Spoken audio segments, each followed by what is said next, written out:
సంవత్సరాల తరబడి ఎన్ని మందులు వాడినా మీ మోకాల నొప్పులు తగ్గట్లేదా? ప్రాణ పెయిన్ క్లినిక్ లో అత్యాధునిక చికిత్స.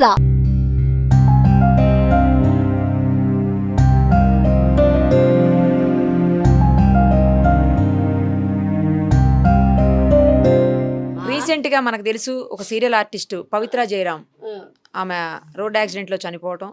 ఆ తర్వాత కో ఆర్టిస్ట్ అయినటువంటి చంద్రకాంత్కి కూడా అదే యాక్సిడెంట్లో దెబ్బలు తాకటం. అతను 2 రోజుల క్రితమే సుమన్ టీవీకి కూడా ఇంటర్వ్యూ ఇచ్చాడు. ఆ ఇంటర్వ్యూలో చాలా విషయాలు చెప్పారు కానీ బట్ ఎక్కడా కూడా తల్లిదండ్రుల గురించి కానీ భార్య గురించి కానీ ఆయనకు ఉన్నటువంటి పిల్లల గురించి కానీ అతను మాట్లాడలేదు. ఈరోజు సడన్గా సూసైడ్ చేసుకోవటం ఏంటి అనేది కూడా ఎవరికి అర్థం కాని విషయంగా ఉంది. పోలీసులు ఇప్పటికే ఇన్వెస్టిగేషన్ స్టార్ట్ చేశారు. ఆ సూసైడ్ చేసుకున్నది కూడా పవిత్ర ఇంట్లోనే సూసైడ్ చేసుకున్నాడు.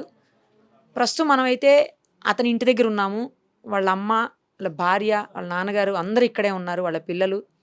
ఒకసారి ఆ తల్లితో మాట్లాడదాము. వాళ్ళ ఆవేదన చూస్తుంటే గుండె తరుక్కుపోతుంది. అసలు గుండెలు అవిసేలా ఏడుస్తూ ఉన్నారు తల్లి భార్య ఇద్దరు కూడాను.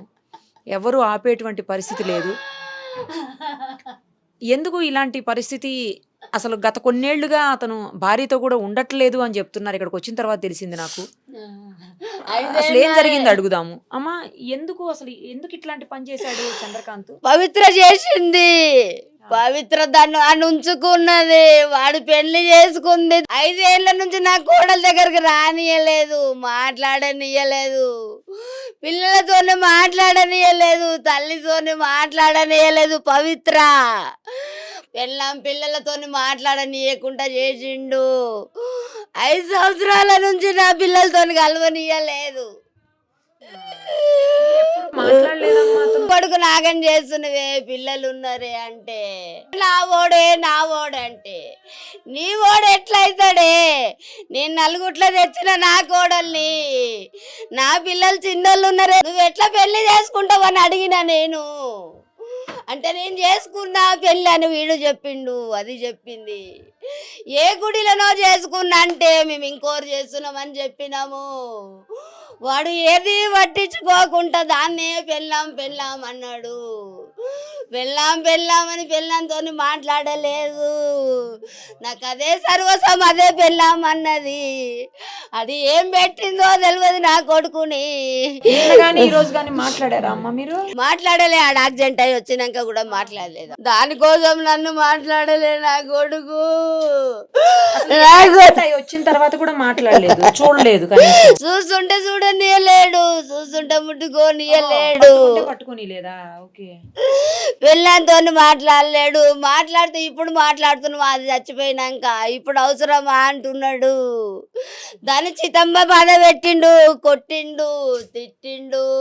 ఎవరు? భార్యని మాటలు కొట్టిండమ్మా. రాత్రి అంతా కూడా కొడుకు తాగొచ్చినా లొల్లి పెట్టినా బాధపడ్డమ్మా. ఇక మారతాడు అనుకున్నమ్మా. నా పిల్లలకు నా కొడుకు ఉంటాడు అనుకున్నమ్మా నేను. నా పిల్లలకు కొడుకు లేకుండా అయిపోయిండమ్మా. నా పిల్లలకు తండ్రి లేకుండా అయిండమ్మా. మాట్లాడలేడు. రాత్రిలో ఎన్నో ఫుల్ తాగొచ్చిండంట. పుల్లు తాగొచ్చినాక ఈ చెయ్యి కొట్టుకుంటే రక్తం కారితే దోస్తు చూసిండంట. దోస్తులు ఇంట్లో వండబెట్టిర్రు, తాగిర్రని. పండబెడితే మళ్ళీ ఆడపోయి చూస్తే రాకుంటాడేమో, మమ్మల్ని చూసి పండుకొని ఏడనో ప్రశాంతంగా రెస్ట్ ఉంటుందని పండుకోమని చెప్పి వచ్చినామమ్మ. ఆ దోస్తే ఇంత తినబెట్టిండంటమ్మా. తినబెట్టినాక పండుకుండేమని పొద్దు నుంచి ఫోన్లు చేస్తున్నాం. పెళ్ళాం దగ్గరికి పోలే, ఏం పోలే. నా దగ్గర రాలేడు. ఏం రాకుంటాయో రాకపోయాని చెల్లె ఫోన్ చేస్తుంది, పెళ్ళాం ఫోన్ చేస్తుంది, ఫోనే ఎత్తుతలేడు. ఎల్ఐసి కోసం చచ్చిపోతే పైసలు వస్తాయంట కదా, దానికోసం పోతున్నాను. ఎవరికో చెప్పిండంట దోస్తుకు. దానికోసం చెప్తే ఇంకా వస్తలేడు కొడుకు. నాష్ట తినలే, ఏం తినలేడు అనుకున్నామ్మా నేను. నాకు 2 కొడుకులు, 1 బిడ్డ అమ్మా. అయితే మాత్రం ఫోన్లు చేస్తా ఉన్నాం. 12 గంటల నుంచి ఫోన్లు చేస్తుంటే ఫోన్ ఎత్తుతలేడు. దోస్తులకు ఈ రోజు 12 గంటల నుంచి ఫోన్లు చేస్తా ఉంటే ఎత్తుతలేడు. అడా దోస్తులకు అందరు చేస్తేనే ఉంది. పెళ్ళాము ఎత్తుతలేడు. ఎత్తకుంటే మళ్ళీ యాదికొచ్చి అడగిట పోయి వండుకున్నాడో ఏమని యాదికొచ్చి ఇందాక 5 గంటలకు పోయిర్రు. 5, 5:30కి 2 పిల్లల్ని పంపించినాము. పంపిస్తాడో పోయినాక వాళ్ళు చక్కగా చెప్పలేరు, వాళ్ళకి అయిపోయి తిన్నారో ఏం తిన్నారో. దర్వాజ వాళ్ళ కొట్టిర్రంట, కాళ్ళకు బట్ట కట్టుకుండంట, మెడ చుట్టుకుండంట, ఫ్యాన్కి వేసుకుండో దేనికి వేసుకుండో తెలియదు నాకు.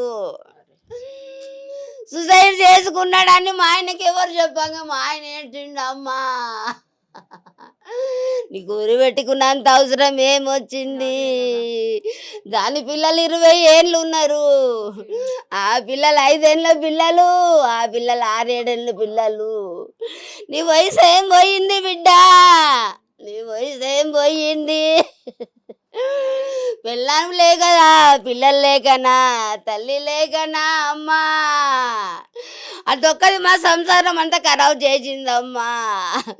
దాన్ని రానియకపోతుండే, ఆడికే రమ్మని పిలుచుకుంటుండే, పిల్లంతో మాట్లాడనియకపోతుండే, అది వచ్చి ముట్టుకుంటే పిల్లలు కూడా రాకపోదురమ్మా. అదే పెద్దమ్మ పెద్దమ్మ అని చెప్తుండే అమ్మా. మేము నమ్మలేదమ్మా, వద్దు బిడ్డ దాన్ని వదిలేసుకో బిడ్డ అని చెప్పినాము. దాని అమ్మగారింటికి తోలుకపోయింది, 4 రోజులు రానని చెప్పి పోయిండమ్మా. 4 రోజులు రానని చెప్పి పోతే వచ్చేనాడే యాక్సిడెంట్ అయ్యిందమ్మా వాళ్ళకు. 1 గంటకు ఫోన్ చేసిండమ్మా, 1 గంటకు ఫోన్ చేస్తే తాగి ఫోన్ చేస్తాడు అనుకున్నామమ్మా మేము. రాత్రి పూట 1 గంట అయిపోయినాక నా కాళ్ళు వేసలేదే, నా కాళ్ళు వేసలేవు, కార్ యాక్సిడెంట్ అయింది అన్నాడమ్మా. కార్ యాక్సిడెంట్ అయిందంటే నా కోటల దగ్గర కురికినమ్మా నేను. అమ్మా కాళ్ళు వేసలేవంటే పవిత్రలు వేసలేదే, పవిత్రలు వేసలేదు అన్నాడే. ఏమైంది చెప్పు అంటే కారు గుద్దిపోయింది అన్నారమ్మా. నువ్వెట్లున్నావంటే గవర్నమెంట్ హాస్పిటల్ చూపించిరన్నారమ్మా. మేము ఇంటికెంచి వాళ్ళ దోస్తులను పంపించి నా 4గురిని నువ్వు దూరం ఉండి చూడమని చెప్పిండమ్మా. నువ్వు దూరం ఉండి చెప్పమంటే దోస్తులందరూ విన్నారమ్మా. మళ్ళీ నా కొడుకే అన్నాడు చచ్చిపోయింది అన్నాడు. మళ్ళీ అన్నాడు 5 ఏళ్ళ నుంచి మీరు దూరం పెట్టిరని చెప్పిండు. తల్లిదండ్రులు దూరం పెట్టిరు, పెళ్ళాన్ని దూరం పెట్టినప్పుడు అన్నారు.